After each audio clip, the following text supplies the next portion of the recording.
Eu escrevo essa carta, creio que o Senhor vai ler.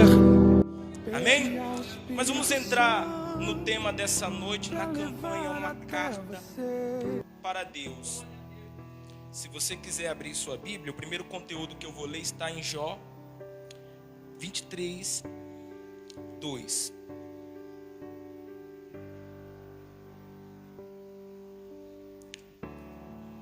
Antes de ler, eu queria fazer para você uma pergunta. Se fosse o caso de você escrever uma carta para Deus, qual conteúdo estaria nela? De repente ela estaria repleta de pedidos, sim ou não? Tristezas, aflições, lamentações. Outros até apresentariam agradecimentos, agradeceria a Deus. Eu queria que você pensasse, se fosse o caso de você fazer uma carta, escrever uma carta, e essa carta fosse endereçada aos céus, qual conteúdo estaria nela? Talvez tudo que estaria dentro do seu coração. Como Jó, em dado momento da sua vida, Jó, no livro de Jó 23, 3, diz assim: ah, se eu soubesse onde o poderia achar, então me achegaria ao seu tribunal, exporia ante ele minha causa, e a minha boca encheria de argumentos. Saberia as palavras com que ele me responderia, e entenderia o que me dissesse. Pode tomar assento, por favor. Pode se sentar. Acredito eu que todos vocês conhecem a história de Jó. A situação em que Jó caiu, sendo que, detalhe, era homem íntegro, reto, fiel e que se desviava do mal. A Bíblia ela nos traz essas três características de Jó. Mas se fosse o caso de Jó escrever uma carta para Deus, Jó, ele diz aqui que ele encheria essa carta de argumentos, ele encheria essa carta de lamúrias, de lamentações, de tudo aquilo que veio acontecendo na sua vida. E talvez a mesma situação de Jó, de repente você se encontra nessa noite. Você, se te desse um papel, uma caneta, você escreveria só problemas, só situações, só tristezas. Talvez seria até mesmo uma carta emocionante para quem lesse. Mas Deus não se comove com palavras. Deus ele se comove com a fé, com a crença. Deus ele não é movido de palavras, ele é movido de fidelidade, de um sentimento sincero. Eu comecei abrindo a pregação falando se fosse o caso de você escrever uma carta para Deus. Agora, se fosse o inverso, e se fosse o caso de Deus escrever uma carta para você, para a sua pessoa, o que de repente nessa carta estaria escrito? Vamos a Isaías 55, por gentileza. Livro do profeta Isaías, capítulo 55. Olha o que Deus, eu não vou dizer falaria, mas eu vou dizer está falando para você nessa noite. Ah, e se Deus escrevesse uma carta para mim? Ele já escreveu. Nós vamos ler agora o que ele escreveu para você e o que ele quer passar para você nessa noite.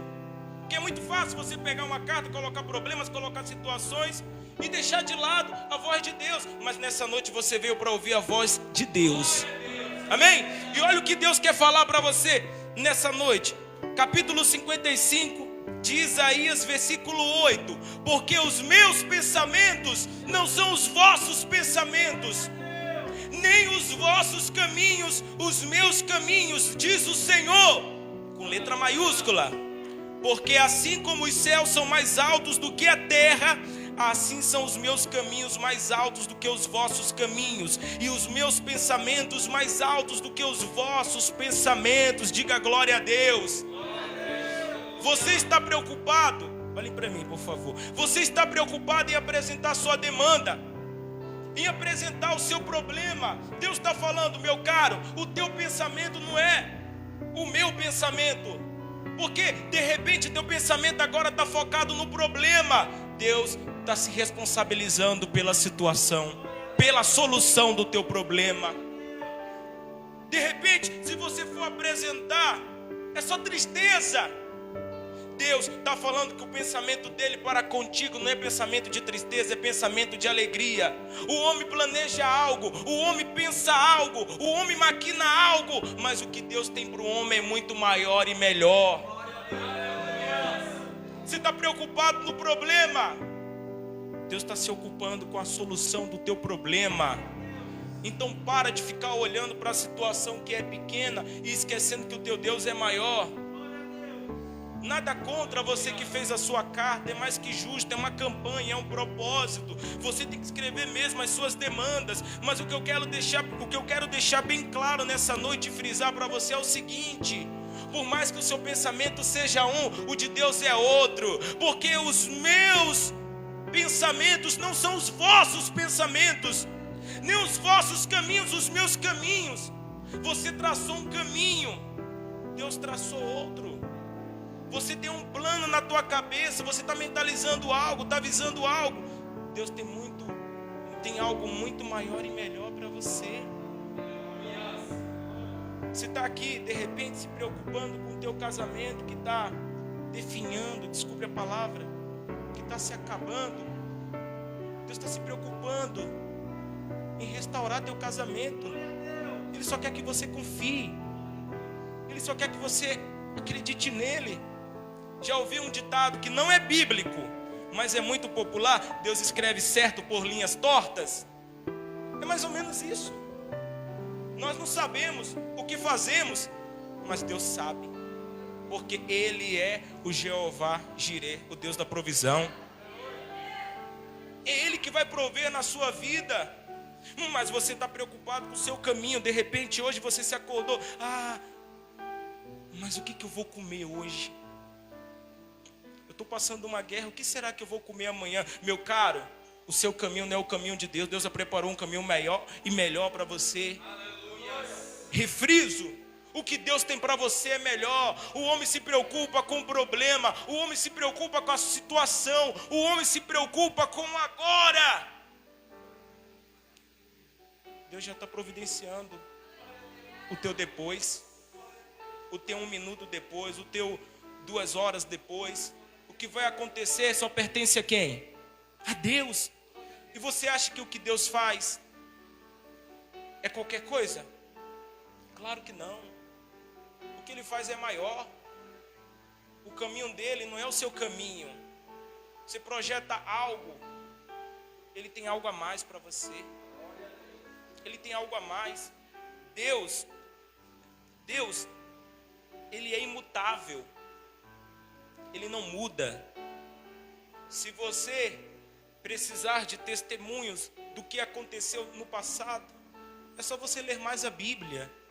É só você ler o que aconteceu lá com Moisés, quando abriu o mar vermelho, o que aconteceu com Elias, quando ele orou e fogo desceu dos céus, como Deus supriu as necessidades dele, enviando corvos para sustentar ele. Se tua mente é pequena para esquecer das maravilhas de Deus, então é tão simples você abrir a Bíblia e refrisar o que Deus fez. E isso aumenta a nossa fé. O testemunho do passado aumenta a nossa fé, porque o mesmo Deus que foi do passado, Ele é no presente, e Ele está escrevendo uma nova história para você. Na carta que Ele escreve para você nessa noite, Ele já decretou a tua vitória, porque Deus é imutável. Deus é onipotente, todo-poderoso. Não há outro maior, melhor ou mais poderoso que Ele. Ele é o único. Tem gente que, me perdoe a expressão, mas fica reduzindo Deus. E quando é que eu reduzo Deus? Quando eu coloco o meu problema acima dele. Mas você não entende, o meu problema é grande. Meu problema, olha, é um monstrão. Meu problema, ele é grandioso. Deus é muito maior. Um Deus que mede o mar na concha da palma da mão dele. É desse Deus que eu estou falando nessa noite. Não estou falando de deuses, eu estou falando do único Deus, que é imutável, que é onipotente. Terceiro, Ele é onipresente. Ele está em todos os lugares. Ele está lá com você no teu sofrimento, como também Ele está com você na sua vitória e nas suas alegrias. Eu estou falando de um Deus que de repente hoje talvez te viu chorar lá naquele quarto trancado. Um Deus que talvez te viu olhando para os seus filhos e você falando assim: meu Deus, mas o que será de mim? Eu estou falando desse Deus que estava lá presente e que enquanto você estava lá preocupado, Ele estava escrevendo não só uma carta, uma história para a sua vida. Eu estou falando desse Deus. E eu não vim aqui para trazer um discurso motivacional. Eu não vim aqui só falar que Deus vai te abençoar, que Deus vai te honrar, que Deus é com você. Não, eu vim aqui para falar a palavra de Deus. E o que nós acabamos de ler foi o seguinte: os meus pensamentos não são os vossos pensamentos. O seu pensamento é escrever uma carta de problemas. Deus quer escrever uma carta de solução. O seu pensamento é contar suas lamúrias. Deus está escrevendo sua vitória. O seu pensamento é olhar para a situação e dizer que ela é grande. Deus está dizendo: eu sou maior. É isso que Deus está escrevendo para você nessa noite. Mas há um critério: confia. Confia. Acredita. É muito fácil bater no peito e falar: eu sou de Deus, eu sou cristão, eu sou evangélico. Mas e quando, literalmente falando, o cinto ele aperta? Será que você tem essa mesma confiança e fé?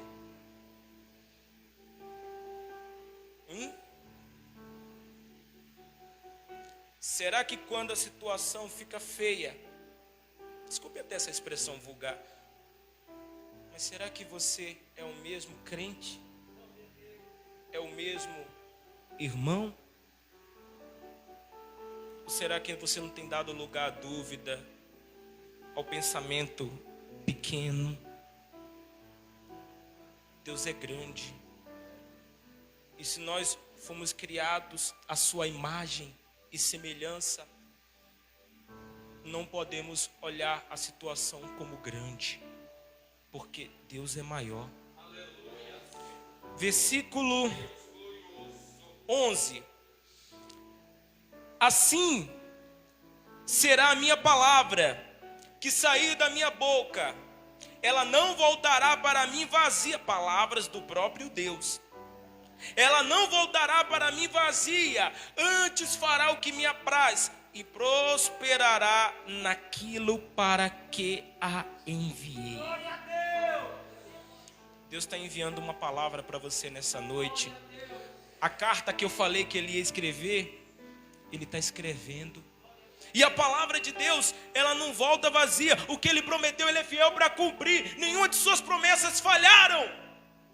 A maior afirmação de que a palavra dele é poderosa está lá em Gênesis, no início, na criação. Deus disse: haja luz. E houve o quê?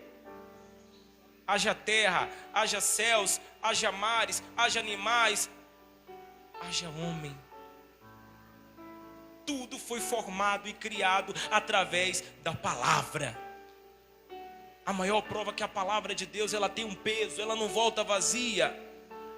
Eu sei que muito de nós homens, isso parte muito do homem, e vem lá de nossos avós, de nossos antepassados. Você vê que antigamente não tinha cartão de crédito, era tudo na caderneta. Eu lembro que minha avó ia no mercado e ela levava a caderneta, porque o que valia era o quê? Era a palavra, sim ou não? Muito de nós homens temos a palavra, a nossa honra como a palavra. Não, palavra de homem. Quem já falou isso, né? Muitas vezes nós não falamos assim. Não, pode ter certeza, é palavra de homem. É palavra de homem, é palavra de honra. Não é assim?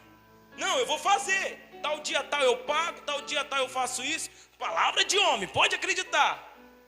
Se nós, que somos meros seres humanos, temos a honra na nossa palavra, quem dirá Deus na sua?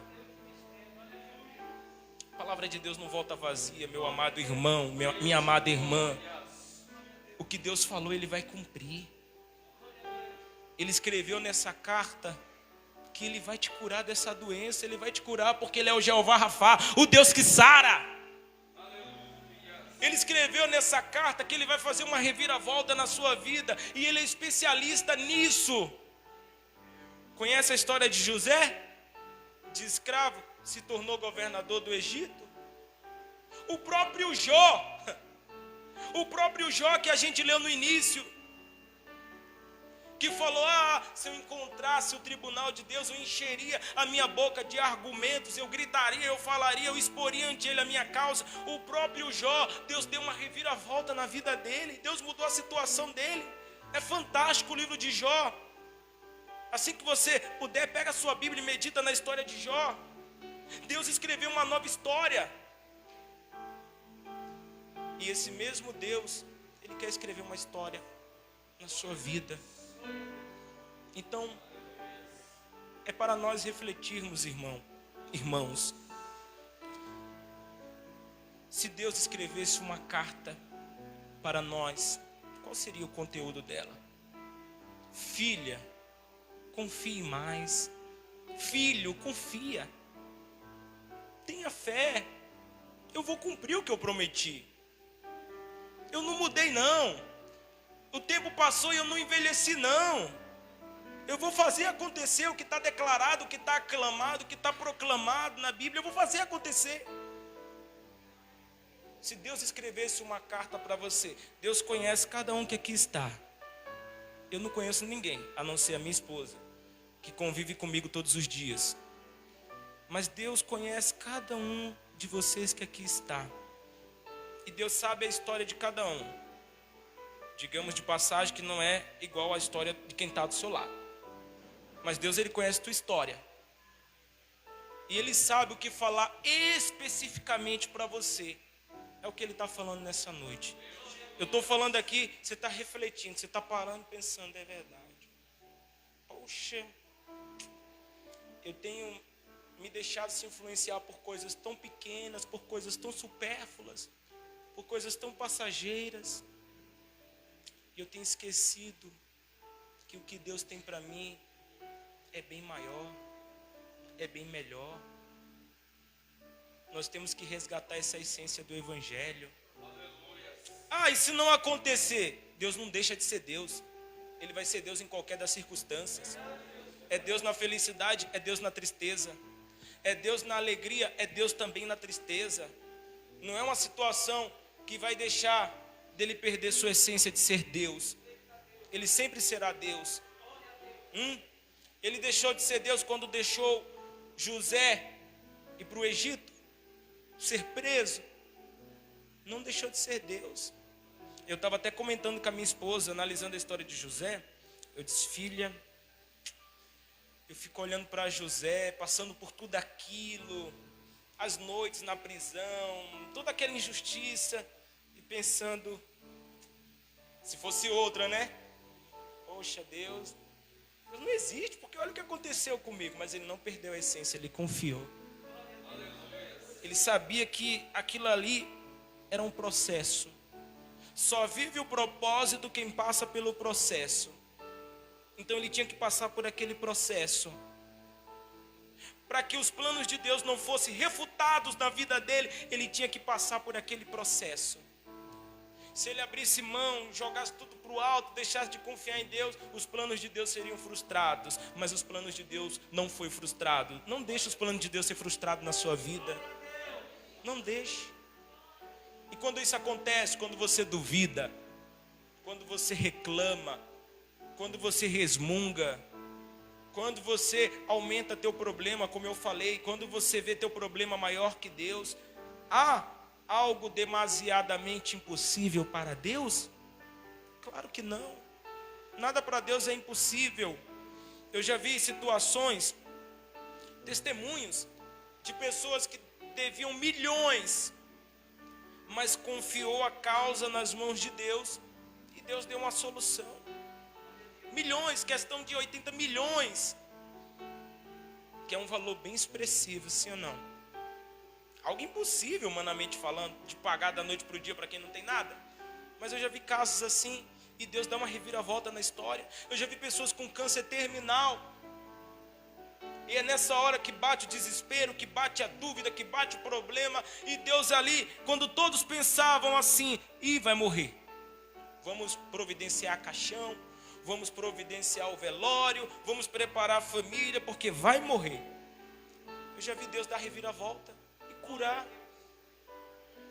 Deus é especialista nisso. Ele está criando uma nova história para a tua vida. Ele está escrevendo uma carta para você. E nessa carta está dizendo assim: eu vou te honrar.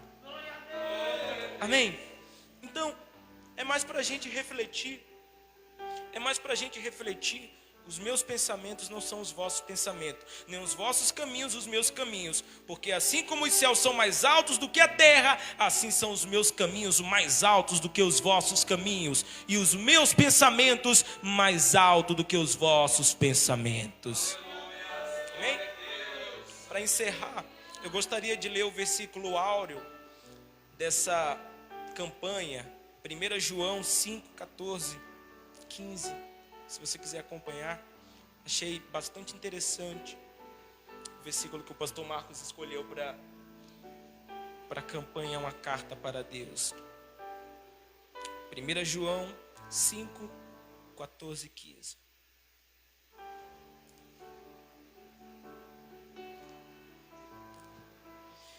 E esta é a confiança que temos nele, que se pedirmos alguma coisa segundo a sua vontade, Ele nos ouve.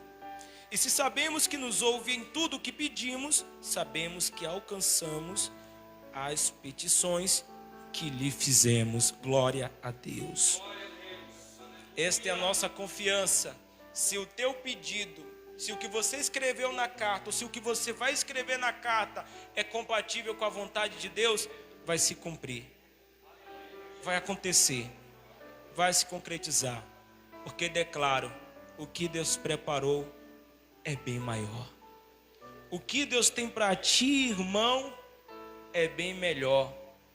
Creia nas promessas, creia em Cristo. Ele é contigo. Eu escrevo essa carta, creio que o Senhor vai ler. Pede ao Espírito Santo para levar até você.